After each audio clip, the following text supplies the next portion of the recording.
कमलायतलोचन लोकपते विजयी भव वेङ्कटशैलपते सचतुर्मुख षण्मुख पञ्चमुख प्रमुखाखिल दैवतमौलिमणे शरणागत वत्सल सारनिधे परिपालय मां वृषशैलपते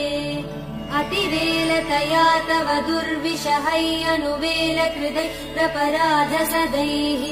हरितं त्वरितं वृषशैलपते परया कृपया परिपाहि हरे अधिवेङ्कटशैलमुदारमते जनताभिमतादिकदानरतात् परदेवदया गदितान् निगमै कमलादयितान् परं कलये कलवेणुरवा वसगोपवधू शतकोटिवृतात् स्मरकोटिसमात् प्रतिवल्लविकाभिमदात् सुखदात् वसुदेव